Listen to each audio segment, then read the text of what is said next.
Welcome to Bollywood Deep Dive from IndiaReview.com, your daily Bollywood news. Let's get into it. And let's start with the box office, which is feeling a little bit like a superhero movie itself this week. It's a clash of titans. It absolutely is. And the biggest titan right now isn't from Bollywood. It's from Hollywood. Spider-Man Brand New Day has landed in India. And when I say landed, I mean it crashed through the roof of the box office. Crashed through the roof, webbed up all the money, and swung away. The numbers are staggering. Over 60 crore net on its opening day. That's not just a big number, that's a record-shattering number. It has officially dethroned Avengers Endgame for the biggest Hollywood opening day in India. That's a record that has stood for years. It really puts into perspective the power of that character. And the reviews are also fascinating. We've got some calling it a soulful reinvention, high on heart, humor, and action, while another one playfully called it more new branding day than brand new day. I love that. It shows there's a conversation happening, but audiences are clearly voting with their wallets.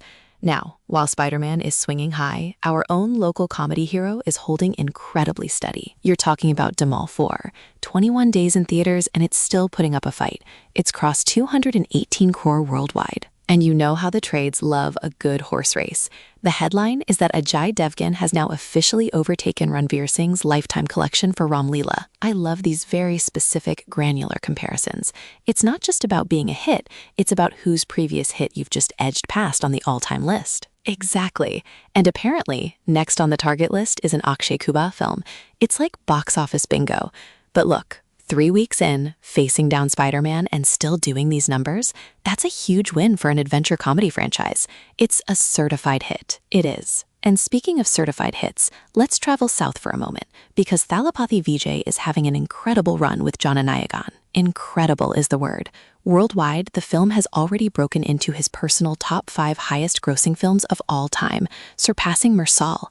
That is a massive achievement in just over a week. And the Hindi-dubbed version, Jananada, is also performing remarkably well. It's apparently just about 4.4 crore away from being declared Hindi cinema's second official hit film of 2026. Wow, the second hit of the year, and it's a dubbed film from the South. That says so much about the shifting landscape of Indian cinema. Pan-Indian success is the real deal. It absolutely is. However, that success has hit a very unfortunate and very serious roadblock in one state. Yes, this is the difficult side of the news. Screenings of Jananayagan have been halted across Karnataka. Theaters have canceled shows. Posters are being taken down. And it's due to the ongoing protests surrounding the Kaveri water dispute. It's a really sensitive, long-standing issue between Karnataka and Tamil Nadu, and sadly, cinema often gets caught in the crossfire. It's a reminder that films don't exist in a vacuum. They are part of the larger cultural and political fabric. It's truly unfortunate for the fans who want to see the film and for the distributors and theaters who are losing business. But it's a complex situation with no easy answers. Absolutely. From one epic story on screen to one that is brewing to be the biggest epic of them all. The Ramayana trailer is here. The Ramayana trailer is here, and the internet has collectively lost its mind. And I have to say, from what we've seen, it looks breathtaking. Breathtaking is the right word. Nitesh Tiwari seems to have understood the assignment perfectly. The scale, the reverence, the visuals, it just feels right. And the industry is buzzing. Sandeep Reddy Vanga, who of course directed Ranbir Kapoor in Animal, shared the trailer and wrote, "Dharma will always triumph over adharma." That's a pretty powerful endorsement. It is. And even more telling, I think, is the reaction from Shiv Saga, who is the grandson of the legendary Ramanand Saga, the man whose version of the Ramayana defined the epic for generations of Indians. What did he say? He said he was impressed and that he hopes the audience accepts Ranbir Kapoor as Lord Rama. Coming from him, that carries so much weight. It's like receiving a blessing from cinematic royalty. It truly is. And it feels like the makers have been very intentional about course correcting after the, let's say, the creative liberties taken in Adipurush. Oh, that is the ghost they are trying to exorcise for sure. The conversation online is almost entirely about how this version seems to be respecting the source material, retaining the essence of the epic, rather than trying to give it a modern video game-like twist that just didn't connect with people. And the casting details just add to that feeling of authenticity. We got the first look at veteran actor Ajinkya Deo as Sage Vishwamitra. He looks incredible, so commanding. He gave this lovely quote crediting Nitesh Tiwari for his grounded portrayal, saying, "I believe I was chosen." It just adds to the gravitas of the whole project. We also found out who is playing the demon Subahu, an actor named Parminder Chadha, and they're really building a world here.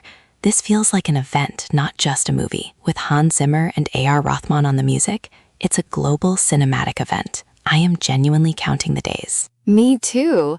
From one epic to another kind of epic. The one we've been waiting for from Shah Rukh Khan, King. The anticipation for King is at a constant simmer.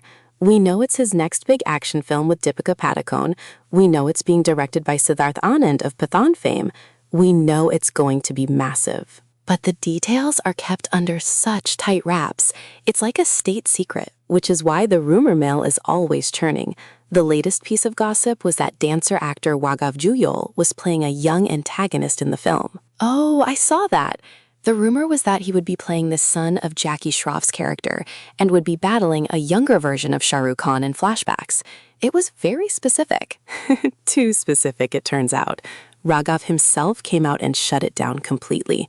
He said, and I quote, "This is completely false." Well, that's that then. He did tease, though, that the film has a unique plot and a different look, so he's still building the hype.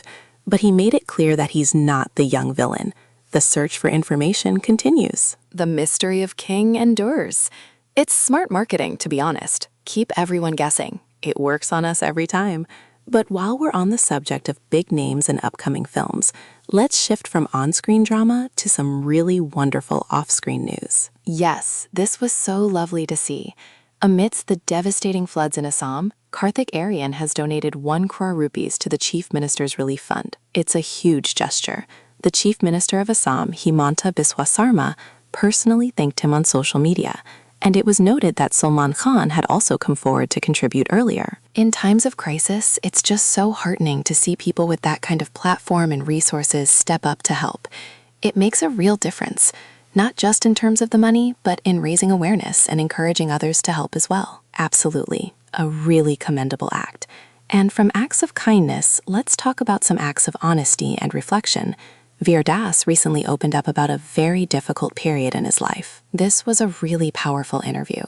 He spoke about the aftermath of his Two Indias monologue from 2021. He said that for 2 years after that controversy, he and his wife had no income. All his work just dried up. That is terrifying. To go from being at the top of your game to having everything just stop. He also mentioned that he's still technically banned in MP, Madhya Pradesh. It's a stark reminder of the professional risks artists can face for their work. The fact that he's been so open about the financial and emotional toll it took is really brave. It is, and it makes his subsequent success, winning an international Emmy, all the more meaningful. He weathered a massive storm. He really did. And another actress who spoke about a past storm this week was Manushi Chalar. Yes, she talked about her experience with the NEET paper leak back in 2015. For those who don't remember, that was the pre-medical entrance test, and the leak caused a huge scandal, forcing a retest. I can't even imagine the stress. You study for years, you put everything on the line for one exam, and then you're told you have to do it all over again because of a systemic failure. She described it as an incredibly tough phase, saying you wonder how much more you have left to give. She had to sacrifice everything all over again. It gives you so much more respect for her journey knowing she went through that fire before she even entered the world of pageants and films. It really does. These stories add so much depth to our understanding of these public figures. They're not just characters on a screen, they faced real-world struggles. Speaking of public figures, a very happy birthday to Kiara Advani. Happy birthday, Kiara. It feels like she's just had this meteoric rise over the past few years, and the headlines are reflecting that. They certainly are. One report was tracing her career trajectory through her reported paycheck. It talked about her rise from films where she was apparently paid around 5 crore to now commanding a reported 15 crore for the upcoming film Toxic with Yash. Good for her. That's a testament to her hard work, her series of successful films, and her undeniable star power. She has become a bankable name. Absolutely. And with the birthday comes the fun trivia. Did you see the article explaining her connection to Salman Khan and Juhi Chawla? I did. I love these little industry tidbits. So for those who don't know, Kiara's mother and Juhi Chawla are childhood friends. And the Salman Khan connection is through her mother's side as well. Her step-great-grandfather was Ashok Kumar, and her step-great-aunt was the actress Shaheen Jaffrey, who apparently was Salman Khan's first girlfriend. The web of Bollywood is so intricate. It's fascinating. Everyone is connected somehow. It's true.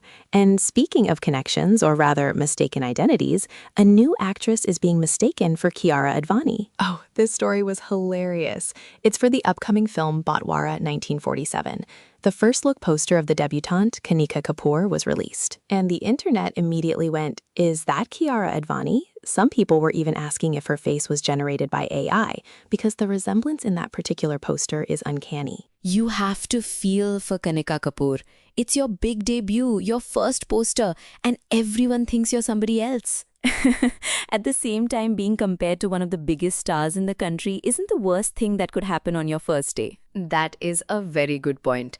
There are worse comparisons to be made. It certainly got people talking about the film, which is half the battle. It is. From mistaken identity to industry debates, there was an interesting piece about fixed working hours, which came up in the context of reports about Deepika Padukone. Right.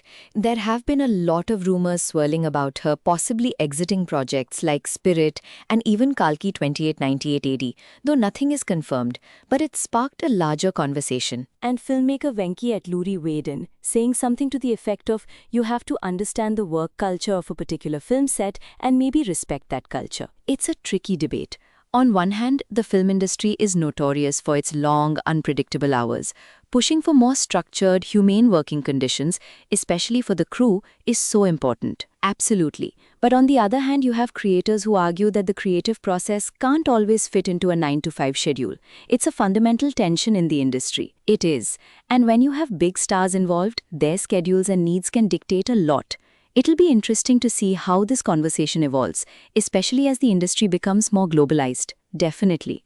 Okay, let's move into some quick hits. A few more stories making the rounds that we have to touch on. Go for it. First up, for fans of Varun Dhawan's comedy films, Hai Jawani To Ishq Hona Hai, which he did with his father David Dhawan, is heading to OTT. The one with Mrunal Thakur and Pooja Hegde. It came out in June, so that's a pretty quick turnaround for streaming. People who missed it in theaters will be happy. Exactly. Next, a little family support story. Salman Khan made a surprise appearance on the reality show Alliance to support his brother Sohail Khan during the finale week. That's sweet. He's always been very public about supporting his family's projects. It's a very being human thing to do. It is. And in a blast from the past, 90s star Mamta Kulkarni has resurfaced. She was asked about the new Ranaji 2.0 song, the recreation of her iconic song from Karan Arjun. What did she think? She was very gracious. She praised Mahira Sharma, who featured in the new video, and she also said she is ready to return to films if the right script comes along. Wow, a Mamta Kulkarni comeback? That would be something.